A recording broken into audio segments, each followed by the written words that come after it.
Right guys, Jed Walters here. We are down with the putting guru himself, Andy Gorman. Andy, thanks, Ed. We're in this wonderful studio and the angle has changed. We've done 2 videos so far going from grips, importance of length of putter and setup position, how they correlate, dispelling a few myths along the way in terms of the stroke. Andy has shared his secret in what is essential in making a good putting stroke. So you need to make sure you check out those parts 1 and 2 to find out that nugget of genuine hidden information. And now we're going to look a little bit about green reading. And in green reading, why we second guess ourselves. Yeah. Because whether or not you draw a line on the ball, and I do it, and I'm guilty of this as well. I actually did it as we were messing about before.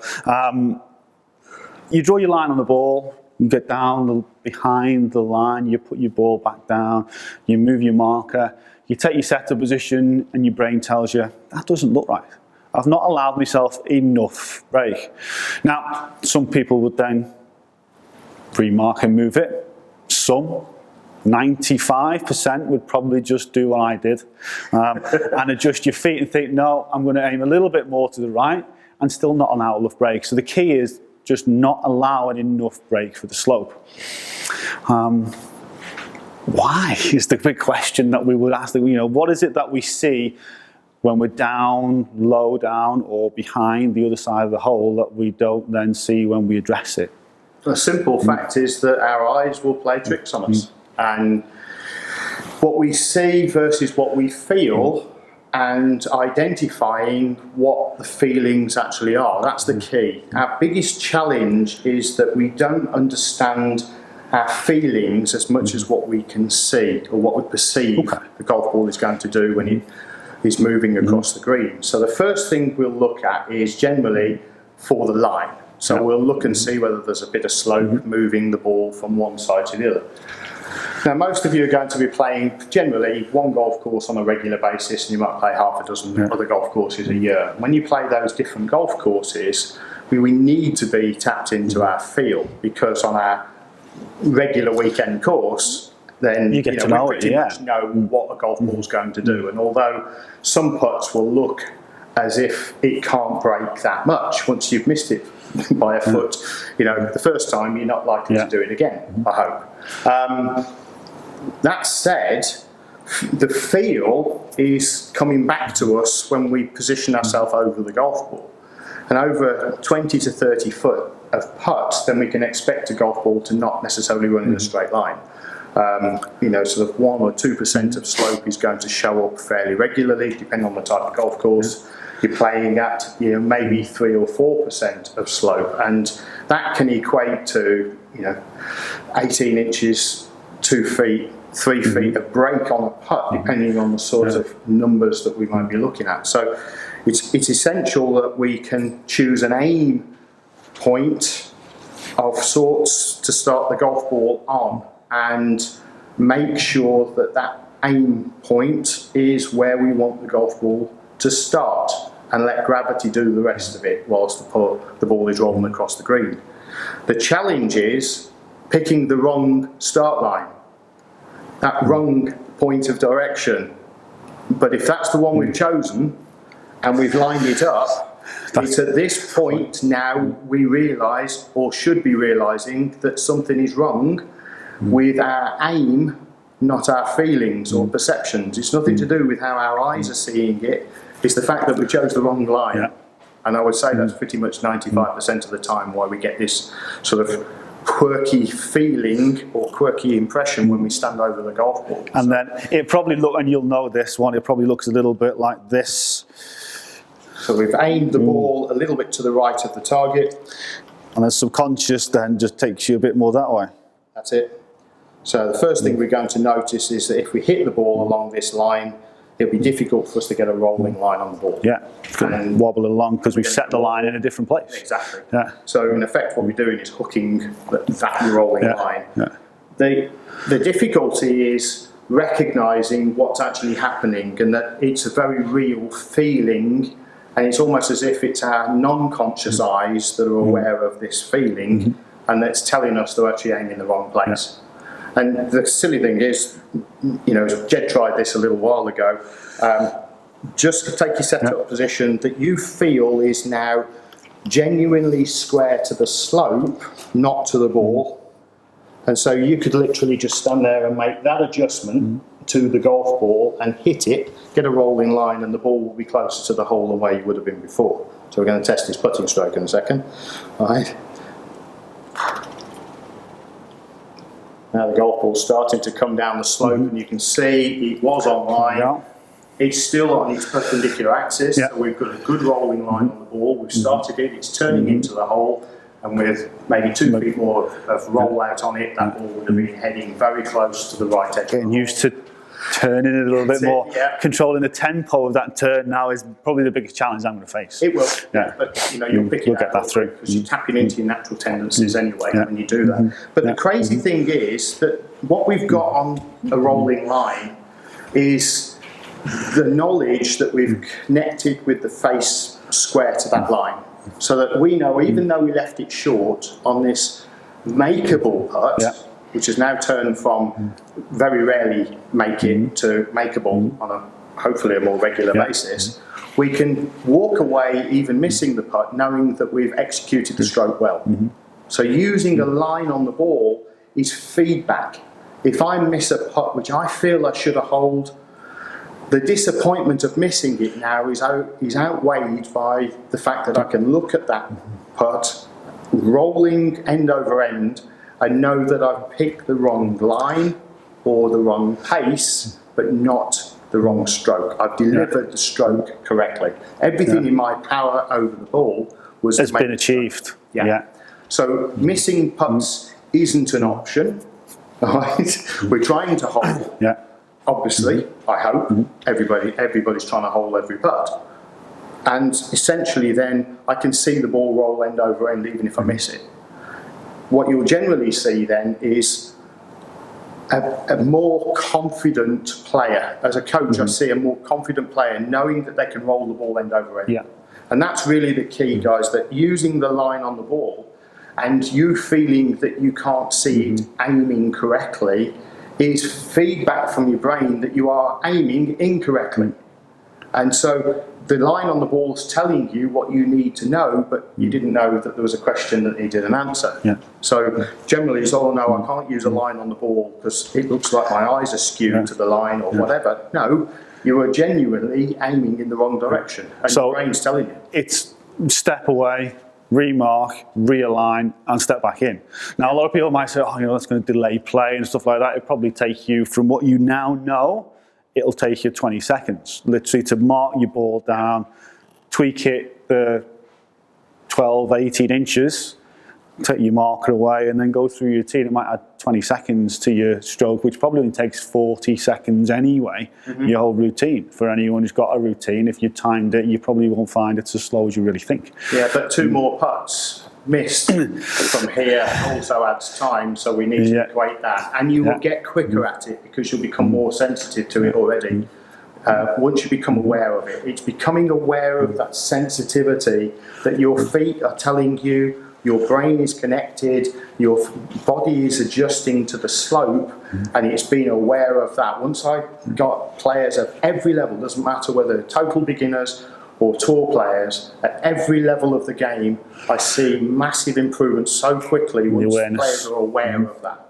This is, if you want another secret, this is one of the secrets. This is understanding what your brain is telling you, and you can reacting to it rather than ignoring it. You've already done it when you've stood over a putt knowing you're going to hold it.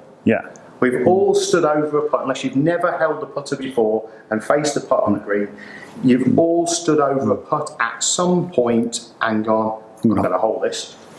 And the difficulty is you can't get to the hole quick enough because the ball hasn't got there yet. Right? You're following, you're waiting for it to go in. And we've holed out with that knowledge. And yet we've all stood over putts knowing that we're going to miss it because of maybe what the ball's telling us and our brain's telling us. And we've deliberately hit the golf ball knowing that we're going to miss it. And it's kind of unforgivable, really. But we'll both admit it as well, definitely. That we've hit putts that we knew we were going to miss. When you're suffering from the yips, you probably don't know where you're going to miss it. That's the difficulty. So knowing that you're going to miss is just acknowledging that I don't know what I know, and that from there we can make the changes and go from there, and that will see us improving. I would say another real question would be if, when somebody listens to you say, you should be looking to hole every putt. Now we're standing here over a putt which is about, 28 feet? Yeah. Thereabouts? We're thinking about holding this putt. Now, for most of you out there, you're going to be thinking about getting it close. Not three putting would probably be the most common one. For me, from my perspective, that probably comes from a tendency of not wanting to hit it too far, to not want to sort of three putt, so then you invariably do it because you end up leaving it too short more than anything else. So then people say, I struggle with my speed. Sometimes I'll hit it way past, sometimes I won't get it to the hole. Would you say everybody out there, all these guys are going to watch this, are going to benefit from standing over any putt, whether it be 10 feet, whether it be 40 feet, and looking to hole it?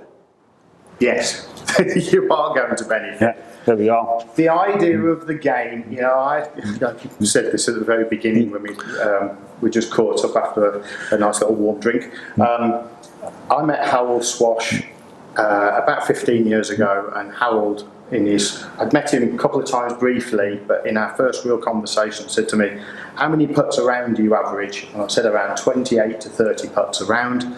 He said, there's an awful lot of tour players out here, it was at a tour event, that would have both arms off for that. So that tells you that tour players aren't averaging 28 to 30 putts around.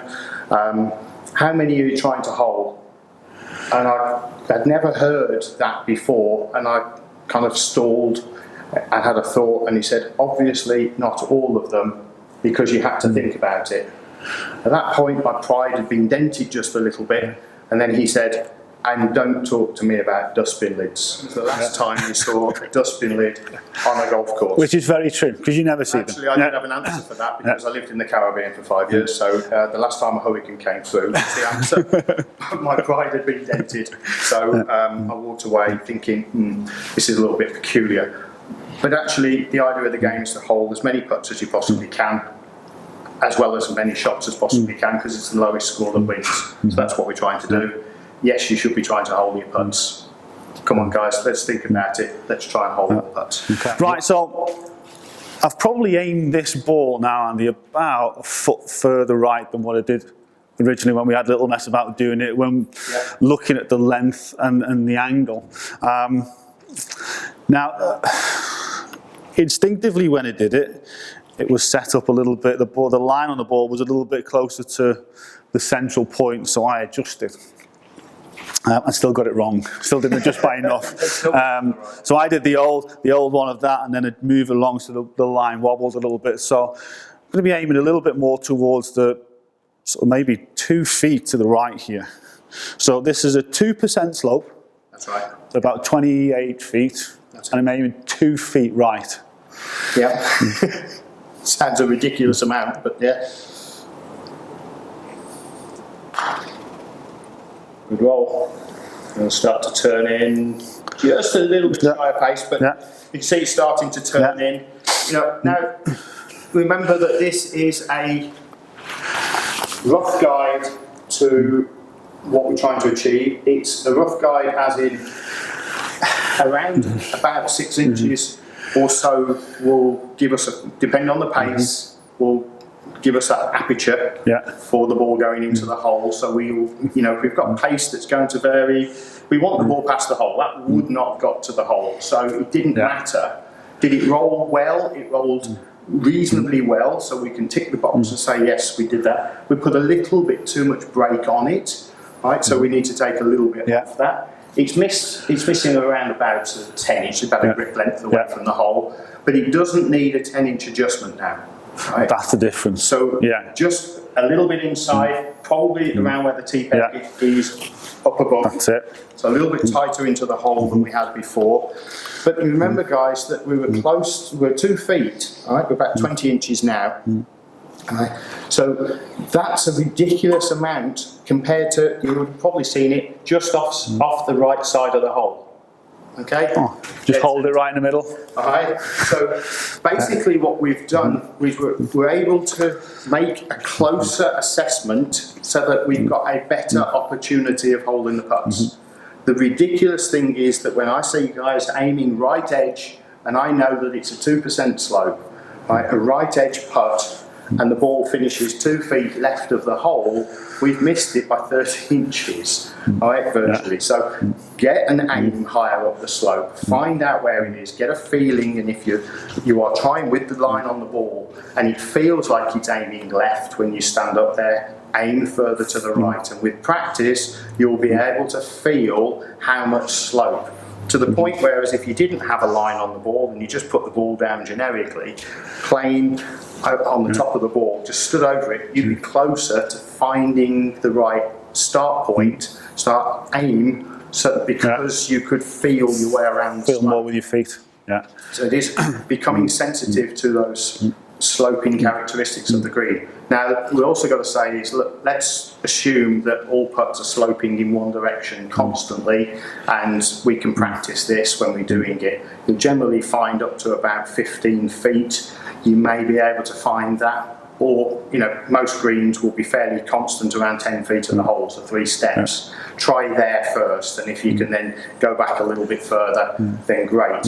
But you are going to see some variances. We've got a 35 foot putt total length of slope here, constant at 2%, so that we can feel it at every level, at every distance. But putts will vary. Our putting greens are going to meander water away, which is generally why they're following the lie of the land. So generally be aware that you could have a little left to right and right to left in there as well, when you're playing your putts. But it's becoming sensitive to what you're feeling. The only way you're going to recognise the feelings is to walk between here and the hole. Don't be the lazy guy who says, no, I'm not going to tend the flag or take the flag out. Be the first guy to go and pull the flag out of the green, so you get a feeling between where you're walking from the hole to the ball, or the ball to the hole and back again, so you get a good feel of the ground that's under your feet and get an idea how that golf ball's going to go. Get yourself on a slope, get yourself on a big slope to start with, and then just gradually work down the slope to a flatter area. And that will start to tell you, what you're feeling in your feet a little bit more. Even take a putting stroke, on that slope, even without a ball, or even a club. Just feel where your balance is. Yeah, exactly. Yeah. And as a guy sitting there before we finish, the amount, obviously we know it's about 20 inches from where we are here. The closer we get to the hole, that percentage would change. So on a sort of a rough guide stick for people to start to practice, working maybe from 10 feet and then working their way backwards, what would they look per percentage of feeling of slope? Roughly, you can look at a couple of inches per percent. Okay. From, so from 10 feet, a couple of inches. Again, that's a rough guide because it's going to vary on the slope factors as well. Whether you're up or down the slope. So, if you're uphill, it's going to be much slower, so obviously closer into the hole than it would be further away. So, a couple of inches there. So keep adding those per percent, remember. So, you get to 30 feet, then, 6 inches per percent. 12 inches, we're looking at maybe 2%, but if the speed of the slope is a little quicker, again, you've got to take that into account, and you're going to be closer to 2 feet than you are 12 inches on that. So again, you've got to find your way. Pace-wise, you're just not going to see as much break on the shorter range putts because the pace of the ball will be up to start with. On the short distance, it'll be closer to the line on the ball, on the hole, sorry. When you get further away, you've got to allow for it more, but it's exponentially, it's significantly more. So it doesn't just, at 30 feet, it's 3 times more than it is the 10 feet. You've got to allow for that rolling distance, the ball falling off the slope. I'd be inclined to say, just as a closeout on that, as a general rule of thumb, if you've got 6 inches of break, or make it simple, 5 inches of break over 10 feet, okay, you will see 80% of the break in the last 20% of the putt. So you'll see 8 inches of break in the last 2 feet of the putt. So imagine that the ball's going to start, it's going to run pretty straight, have a little bit of curve, and then it'll have its most curve in the last 2 feet of the 10-foot putt. If you take that as a rule of thumb, then you won't be far off seeing and feeling how much it's going to break. I'm not saying that that's cast iron, gospel, straight down, same as the 2 inches over, because 2 inches at a certain speed will change. Downhill could be 8 inches. You know, depending on the speed of the putt. So, you know, think about, have a go, aim, put some tee pegs at the side of the hole and aim for those tee pegs. See if you can get the ball rolling end over end, because that, for me, is the most critical part of it. You know, we talk about aim versus technique, whether improving the technique first can help you with your aim. If you don't start the ball on the line that you chose, it doesn't matter how well you aim the putts. And if you've got a tendency to hook your putts, then you should be aiming further to the right, tendency to slice your putts, and I'm talking about starting the ball offline, right or left, rather than hooking or slicing a putt, because the ball generally will just start right and roll, start left and roll. So it becomes a bit of a grey area that, you know, it's difficult to sort of describe in a few minutes on a video because of the science behind it, but essentially aim in a straight line, see the ball rolling end over end. You know then that you're delivering a consistent club face, and that will help improve your putting much more, you know, and you can then become more specific in your aiming. Perfect. Guys, thanks for watching as always, Andy. Awesome information again. Make sure that you practice overestimating your aim point in the aim line, so that you don't miss all these putts quite so much on the low side. You even see them going in the top side. If you miss a few on the top, even better. At least you know that you're closer to the perfect position you want to start your ball, rather than being as far away as missing it. A little bit like I did the first one here by 2 feet. 2.5 feet probably, right up from where it really should have been. As always, check out the details in the description below for Andy's website, and his social media details in there, as are mine. Subscribe to the channel, and we look forward to seeing you guys again next time. Thanks for watching.